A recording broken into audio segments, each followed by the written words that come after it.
Hey, how's it going, everybody? It's Nico from Urban Canvxs. Welcome to our very first episode of Urban Talk. Before I go on, I just want to say thank you guys for watching. And if you could please subscribe to our channel, that'll help us out so much. And let's get to it. So, today, very special guest. We have Michaela. Hi. And so, say hi real quick. Hi, everybody. So, as you can probably see in the back, we have a M2 and we have an M4 GTS that both belong to Michaela. We'll get more into that later. But to start off with, who is Michaela? So, hi, everybody again. I come from Europe. I've been here in States for about 6 years, and I love cars, basically. So, like, besides cars, like, how was your childhood? Like, how was that growing up? Like, what made you get into cars? Was it like your dad or brothers? My dad was into cars. Mm-hmm. He was into dirt bikes. Just loved bikes.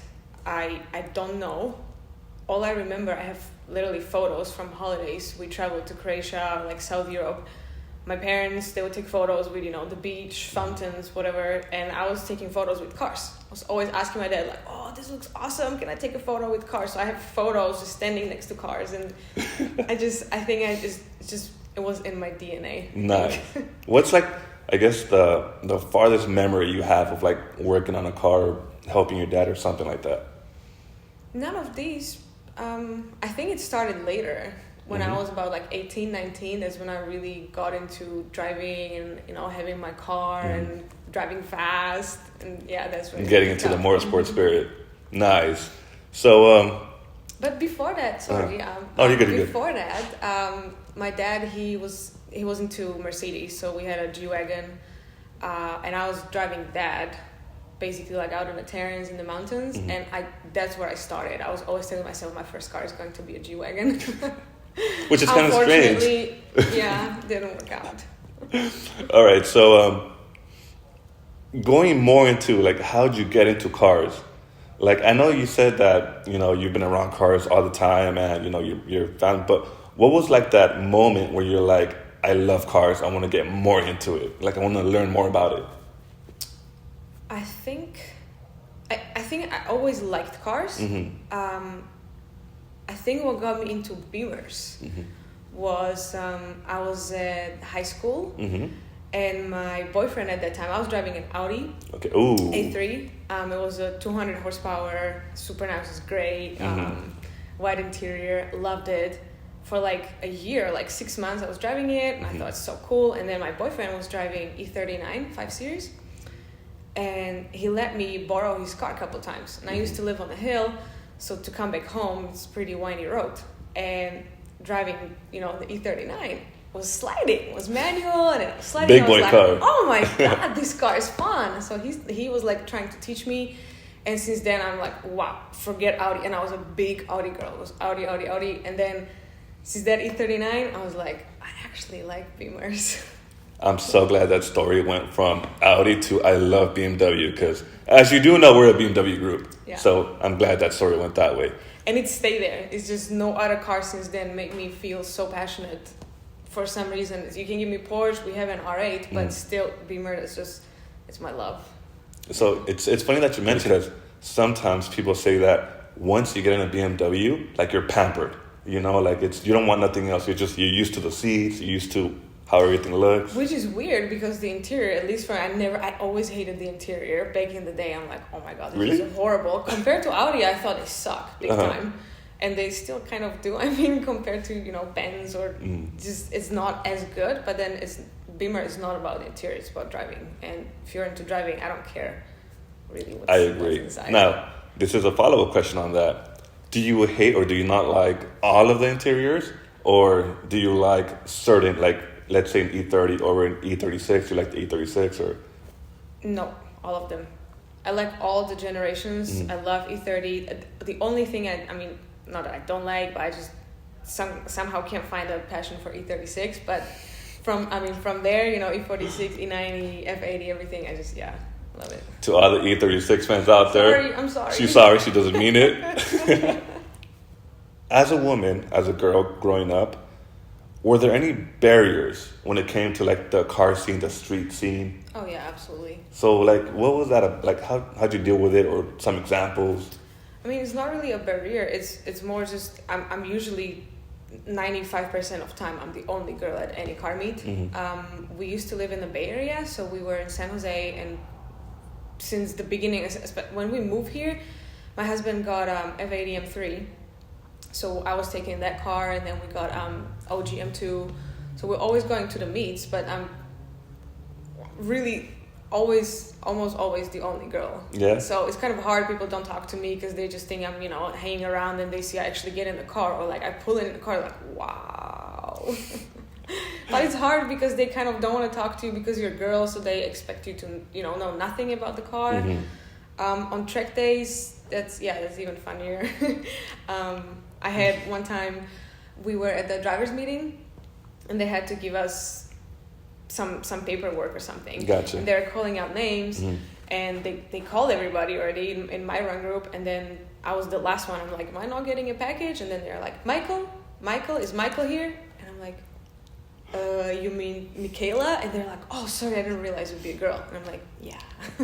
So before we continue that story, I think you should tell them a backstory of like your name, how it's spelled, and maybe that's how they got confused. Could be, but I also think it's just like because he literally said, I'm like, oh, I don't expect you to be a girl. Oh, wow. Yeah. Okay, so that's another funny story that happened with you at the track. So I'm sure you get this a lot when as being a girl at the car meets or at the track. But what's like, I guess, the most common question or comment that you get when it comes to like guys come up to you like, oh, is that your car? Or like, do they try to like talk down on you? No, usually, well, thank God, because the car looks pretty good, so they go like, oh my God, I love your car, and then they just started, like, why did you do this, why did you modify this, what did you do, what kind of brakes are you using, so then we just get into talking. Once they realize like, oh, I actually know what's going on, then they're surprised. Okay, that's awesome. That's pretty cool. Yeah, because I'm pretty sure most of the time, like, guys go up to girls and they're like, oh, you don't know, like, what's a turbo? Yeah. Or it's like, thank God that doesn't happen. So that's a good thing that it hasn't happened to you, Now we're gonna shift into your car. So after the Audi, what car was that? After the Audi, after that I sold the car, and then I started traveling. So I moved. I finished school. I was all over the place. I eventually moved to Taiwan, and then that's how I met my husband, and that's how it like really started, because he's a gigantic car freak. He loves BMWs. He's a walking car encyclopedia. So that pretty much just like exploded from there after we met. So you said that you lived in the Bay, right? Mm-hmm. And that's where you've lived like almost all your life, besides Cali? No. I grew up in Europe. Then I lived in Taiwan. I studied Mandarin for like 2.5 years. Okay. Met my husband. And after like 3 years, I'm like, okay, I'm ready to move to America now. So we relocated back in 2015, and we've been here since then. Oh, that's cool. So you said you went to Taiwan? Mm-hmm. So how'd that go? Or did you just go for like business? I was studying Mandarin. I went there for university. I was doing my bachelor's. Mm-hmm. Originally, I just went for 1 semester. I ended up staying 2.5 years. Okay. Met a bunch of friends. The car scene is great over there. Loved it. How different is it from the car scene over here? Like, what do you mostly see? A lot more supercars in Taipei. Mm-hmm. Oh, okay. A lot more modified cars. Mm-hmm. A lot of Japanese cars. I would think so. It's Taiwan. Yeah. But I mean, is it more like street, like car meets, or is it like at actual events? Like, is the culture similar to ours, or is it different? I think it's very similar. Yeah? Mm-hmm. Okay, so it's not that different then. No. All right, that's cool. So after that, what was the first car that you actually started modding or changing? OGM2. And we came here, so we had the F80 M3, and I always wanted something smaller. I just don't like the size of F80, because they just, after E90, I'm like, this is getting too big. So when they first introduced F87 and 2, I'm like, oh my God, this is my car, I love it. My husband bought it right away. It was manual, loved it. We just, basically we did, it had Recaro CS, Sportster CS, we did brembo brakes, it was on KW suspension, just saddle mods. we sold that one, changed it to, that's where I started into kind of, I want a track. So he said, okay, if you want a track, you should try DCT because you're going to be faster, just don't track manual car. So we got M2 competition, same thing, just modified the same stuff, Sportster CS, and, you know, wheels, tires, suspension, brakes. And then that was pretty much supposed to be the last car, the last M2, until we saw this at the dealer, and it was pretty random. The M2 Com was heavily modified already. It was track ready. We're not planning to switch. We saw that in the dealership, and then it's like, oh my God, it's white. It's manual. We managed to get it without markup. So we're like, we have to buy it. You can't just leave it. You can't leave it there. My husband was, for the longest time, it took him one day. Because I was trying to work on him. Like, come on, babe, we need it. Like, we can't leave it there. It's, you know, we have all the white cars, and come on. We have to get this car. We have to get it. And he's like, no, just, you know, all the mods, we just modified them to come, and it just doesn't make any sense. And so I was trying, and then I was like, okay, I'm just gonna give up. It's not going to work. Next day, it's like, hey, come here. I need you to sign the papers. We're getting the car. That's an awesome story. That's how you trick somebody into thinking they're not going to get something, and then they get it for you. So look at that smile. She's happy. Yep.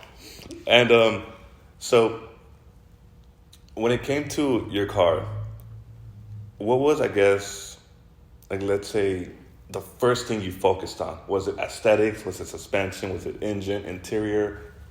We don't touch engine. Okay. That's the only policy that Leslie has. Don't mess with the engine. You have, you know, how many technicians working on a car, while you want to go with somebody that, you know, a small company is going to touch your engine, lose warranty and everything. So we don't touch the engine. We try to make the car a lot lighter. What was your question? Sorry. Oh, like let's say, for example, the M2, when you get it, right? Like, what's the first thing that comes to your mind? Is it, I want to change interior? Wheels, for me, it's always wheels. Always wheels? Wheels. Okay. Yeah. So wheels and seats. I don't know if you guys could see in the back, but they have E88s on both these cars, on the M4 GTS and the M2. And that's pretty amazing. That's like goals right there. 2 88s on both of your cars. And then you have another E90. We have E92 and another E90, and they're both also on E88s. So the whole family, E90s, F80s, F87, F82, F87, they're all on E88s. So that's pretty amazing. I mean, that's like goals that, like, for anybody. So, but back to the question. So wheels and seats, for wheels sure. and seats? Third one would be suspension. Brakes. I mean, it's all pretty much, that's what we always do with every single car. It's just wheels, brakes, interiors. Yeah. And have you always stuck with Recaro? Exhaust as well. I was pushing for exhaust too much because I feel like the F87 is not loud enough. At least for me, I'm like, the louder the better. So Akrapovic is a must. Seats. I hate the stock seats. Resonators on. Right. So it's just like a catback system? Yeah, it's a catback only. Okay. Yeah. Got you. And you said don't want to go with the full system. And so white car, I mean, I don't know if you know about the bumper. Yeah, the bumper, yellow, it and turns. we're like, no. So it's loud enough already, I feel. Yeah. No, it sounded beautiful. When they came in, it was like a nice gurgle, and it was just beefy, but the right beefy. It wasn't raspy. It was on point. But for those of you that don't know about the black smoke on the bumpers, when you have a white car and you have, like, let's say your straight pipe with a down pipe, or even just a catback with resonators, sometimes on the bumper it gets all like dusty in a way. It will. I mean, it will just turn yellow. The exhaust fumes or something will turn the whole bumper yellow. Yeah, so it doesn't matter if your car is dark, if you have black car, blue car, whatever, but on white car. Yeah, you could totally see it. You'll totally see it. Yeah, and that's very quick. What she's trying to avoid for those that don't know. Yeah. So the M2 you have on this particular M2, you say you have Recaros on it. So how fast did it take you to just switch those? Like, as soon as you got the car, you're like ordering online. Let me think. So I usually it's my husband doing everything for me. Okay. He's my tech prep and everything. So you just tell him, like, I want this. And basically, he wants to know what I want. What's my purpose? Do you want a track? Do you want a street drive? So based on what I tell him, then also what track, what do you want to do? He tells me what we're going to put on a car to make it the best option, basically. So it's always the same thing. It's always has to be suspension, wheels, brakes, seats. Just repetition, cycle. Yeah. If it ain't broke, don't fix it. And how long did it take? not too long because we already had all the parts from him to come. So it was, just switch swap. Nice. So it was right away. He can't wait. And the exhaust, is it an M Performance or is it a different brand? Like a remix? Oh, okay, nice. So yeah, that's why it sounded nice. I could probably. So, what was the first track event that you went to? I went to Laguna Seca. Ooh. Yes. Nice. And I was lucky. For sure, that's one thing that made me go to the track. I had friends. They were already tracking back in the Bay Area, and they decided to create a group basically just for women to help bring them to the track. Oh. To make it less intimidating. So they work with Speed SF, and they had their own female run group. Their name is fempower.drivers on Instagram. I'll put in the link. So thanks to them, they kind of we're having a track day, come check it out. And I was like, okay, I'm very scared. I'll go out. It was back into 2019. And that's how I started. First day, oh my God, I was hooked. Nice. So when it came to that first track day, was it you? Like you said yourself, like, I want to try tracking. Or did somebody kind of like bring you like, hey, you should try this out? Some of the girlfriends, I was kind of like, yeah, I would like to try this because, we have these cars. And I mean, what else if not Beamer? It's a track car already. Yes. Why not take it there? I was scared of, I love the car. It's a beautiful car and I don't want to destroy it at the same time. So it was kind of like, yeah, should we not? Should we get an E46, like a BMWS, or should we just take this? I wasn't sure which car. Do I want to do it? Am I even going to like it? Then once I tried, yeah, sold. You didn't want to, you were like, that's it, downhill from here. Yeah. But that definitely helped that it was all female run group. I don't know it would probably take me a little bit longer to actually go there by myself with guys. I felt intimidated to be in a run group and just be the only female there. So definitely that helped to have, just a bunch of girls. Kind of like supporting each other, right? Nice. All right, so you were saying that you bought the M2 and you didn't want to track it because you were scared of, like wrecking it or, Yeah. It was a brand new car. I think it was only 3 months old. We just did the first service, just did the oil change, and it's just, I was shaking. I was scared just because it's a new car. If you give me an old E46 or E90 or something, I'll be like more confident. But I was scared because it was a brand new car.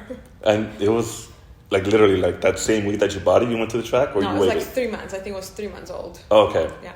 So, talking about the E46 real quick, do you like the E46 as a car? E46. Okay. My husband has in Taiwan E46 CSL, and that's just the love. That's where basically I feel like that's where all these came from. It's the mother of all M3s. I love the car. It's greatly balanced. It sounds great. I love the interior.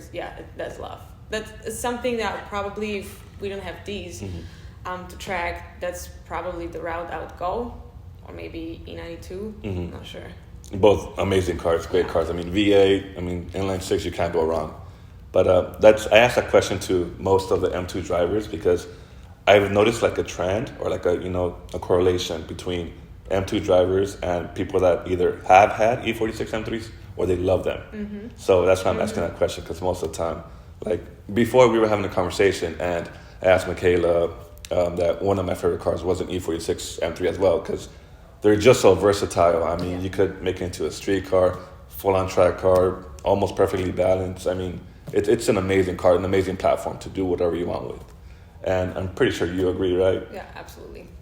So going back to the track, what were some, I guess, of the concerns you had besides the ones you mentioned earlier? Like, what were some like other concerns that you had as going to a track? Like some fears, concerns, or?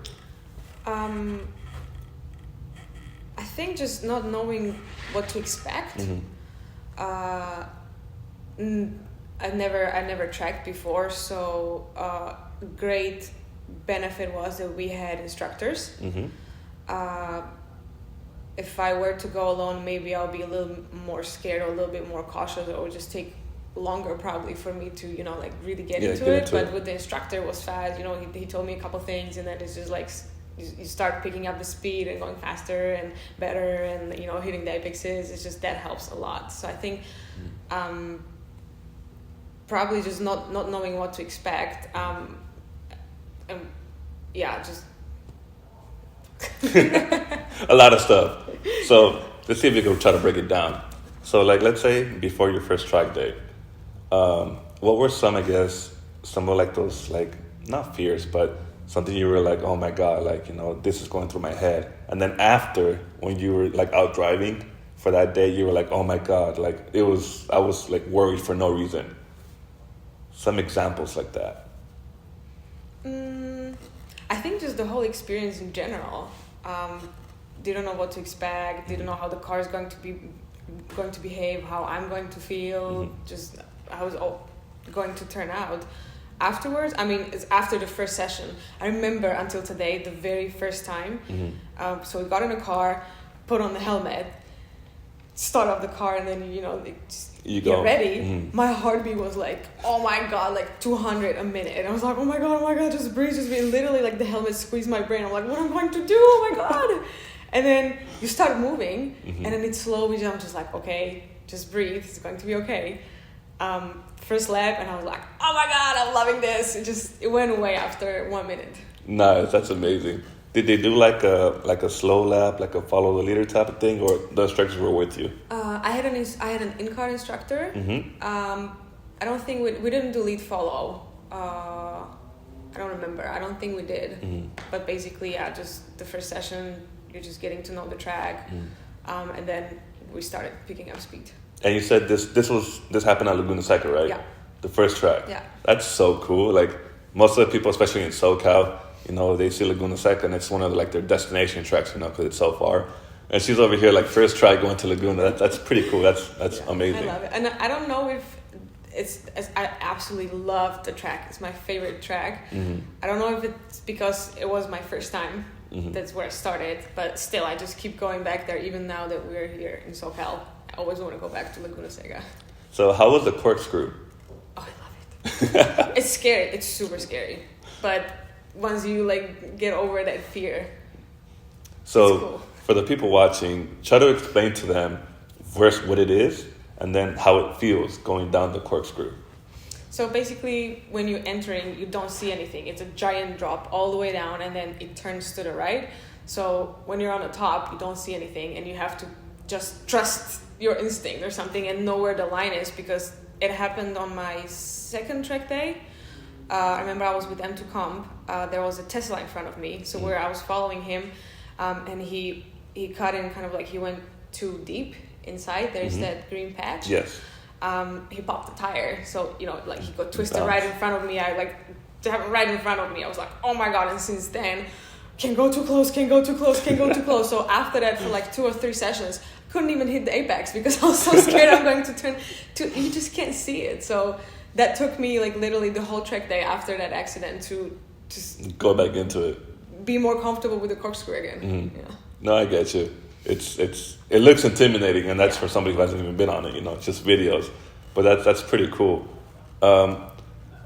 So after Laguna Seca, what other tracks did you go to?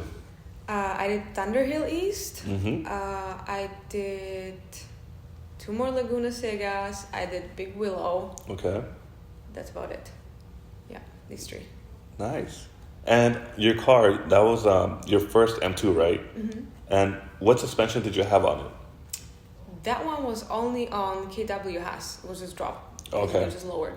So the tracks. We left off that Thunderhill and the Laguna Seca. And what other tracks have you gone to?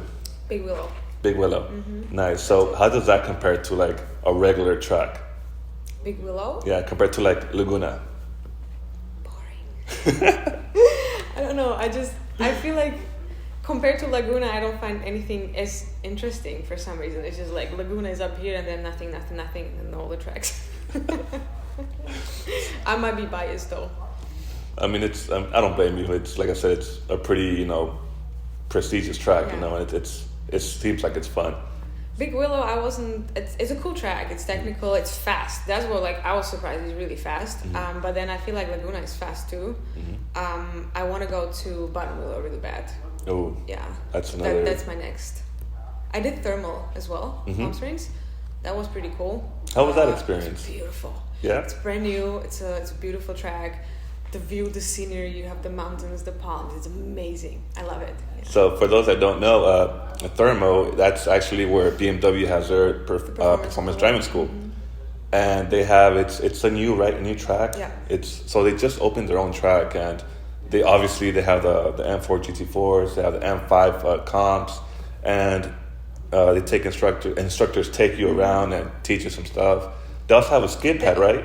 I'm not sure. I haven't done the driving school with them. Okay. I went there with Porsche. Gotcha. Yeah. Ooh, okay. Nice.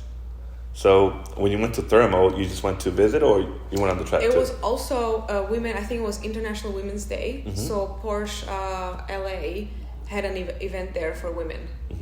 Yeah. So my friends again, they let me know like, hey, this is happening. Do you want to go? I'm like, of course. You're like anything car related. I'm sure you're like, let's go. Yeah. So a little side question: when it comes to another trend that I've noticed with BMW owners, it's that they go from either BMW to Porsche, or they stick with BMW and they go to Porsche. So is that kind of like you're on the same boat? I am.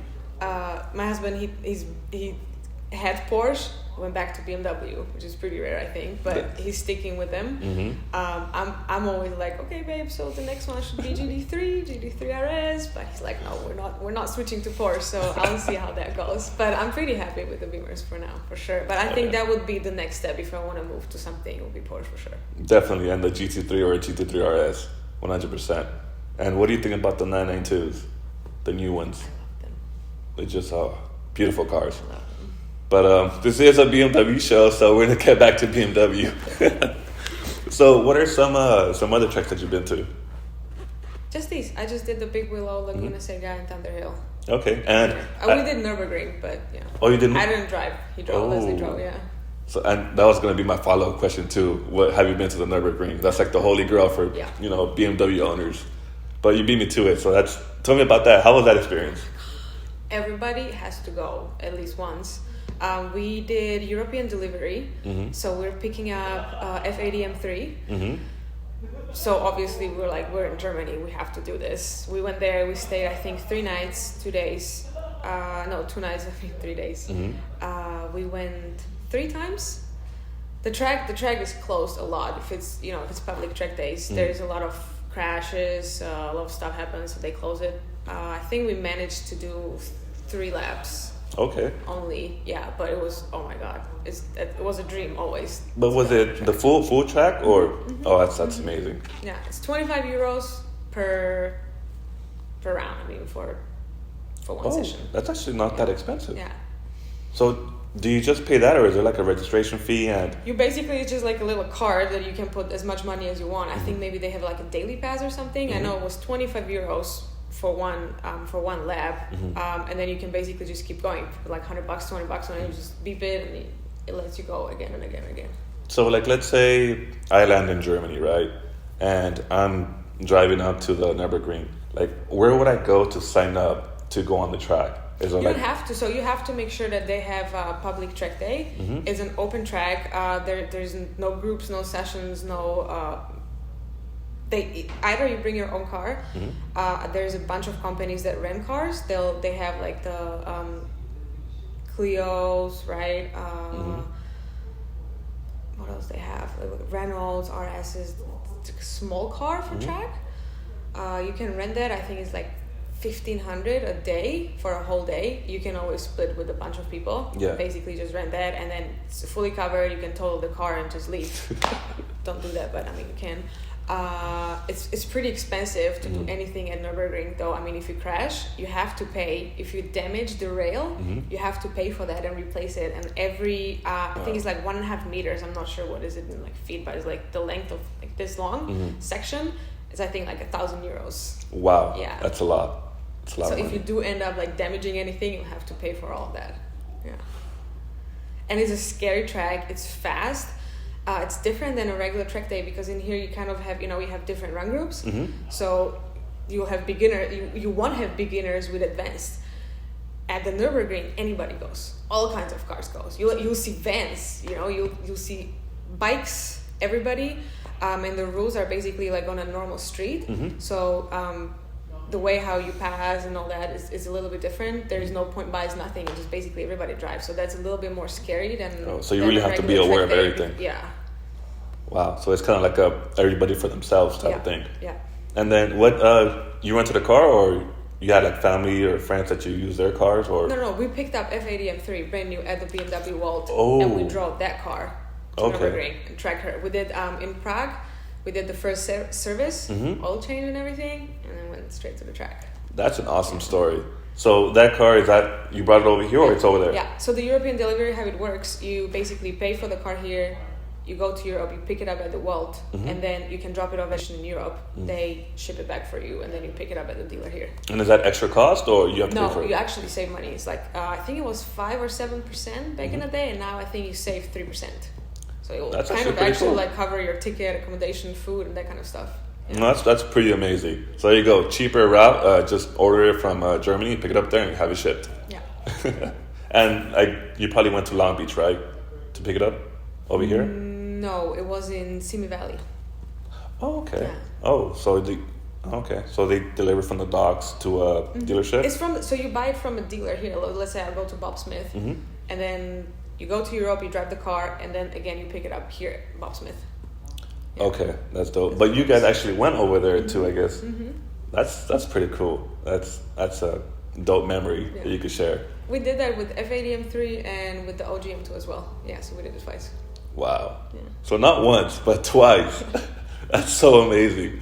So going back to the States, before you make me want to just pack everything up and go to Nurburgring right now.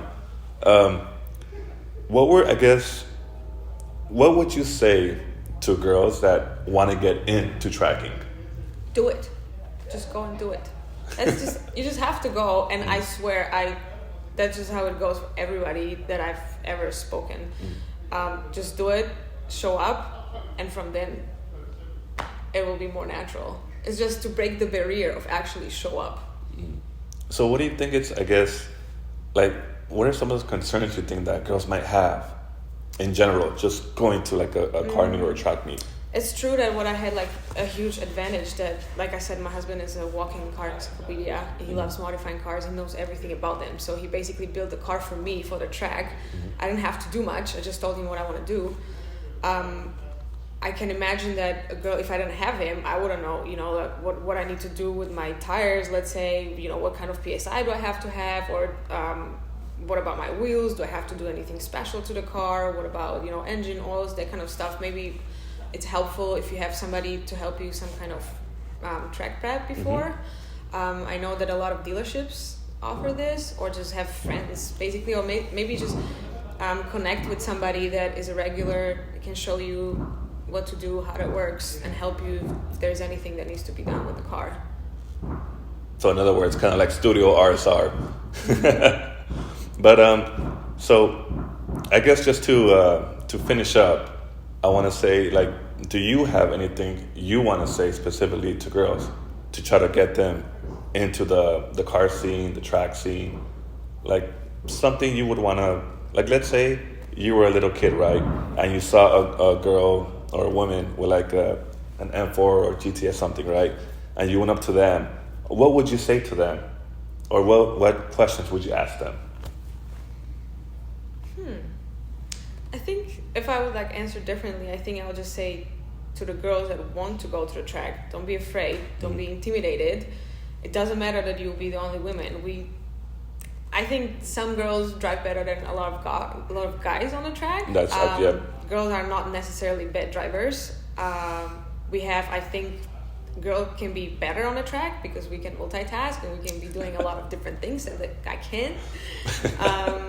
So just don't be intimidated just because I'm a girl, I'm going to stick out, or I will not know what to do, or it's going to be hard for me. Just don't be afraid. Find a friend, talk to me. You reach out to somebody who is already out there. I'll be totally willing to help anybody with questions, show up. If I'll be at a track day, come talk to me. I'll show you if you need help with the car. You can, go through that, or maybe just organize something, get together with more girls to feel more confident to go there. And I swear, after the first track day, 90% of girls will be hooked for sure. So the reason why I brought Michaela over here is to kind of bring more like awareness, try to like motivate more females to get into it.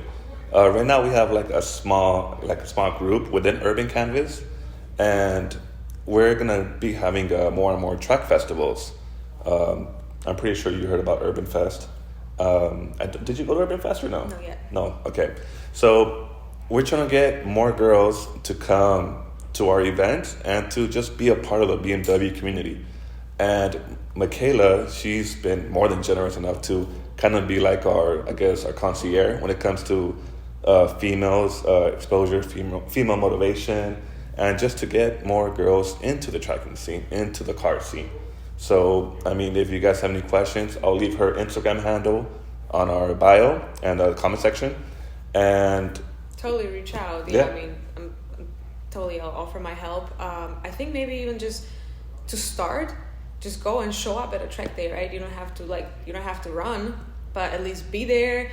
Just the smell of the fumes will want to make you just experience it, see how that works. That might help. That's probably what I would do if I didn't have girls with me for the first time. The girls run group, I'll just probably show up and just see what's going on. Just maybe even just do one session, see how that feels. Maybe it might not be for you, but I'm kind of thinking if you already drive a BMW or into cars, you'll probably get hooked. And I'm sure it helps too. Like, let's say, like they see you at our event, they could come up to you and ask, "Hey, can I be a passenger?" Just to see. Totally. Oh yeah. So that's true. And I mean, there's a lot of people that will do this on the regular track day if you just want to take a ride with somebody. So don't be shy. If the car community is always great, it's always helpful. Every track day, there's always people helping each other. Basically, it's a small community. It's tight, and I can only imagine that everybody will jump in to help any girl that will show up there. Oh yeah, I mean, guys or girl, if a girl asks for help, I'm pretty sure everybody will come flocking down. But I mean, that pretty much sums it up. Thank you so much for coming. I appreciate your input. Thank you for having me. And is there anything you want to say? Just please come to track days. We need more women in motorsports. There you go. More women in motorsports. So again, I'm Nico from Urban Canvxs. This is Michaela. This is their cars, M2. It's a CS, M2 CS, and then M4 GTS, both on E88s. So once again, I'm Nico from Urban Canvxs. And I'm Michaela. If you liked the video, please like, comment, share with your friends and girlfriends, and see you on the track.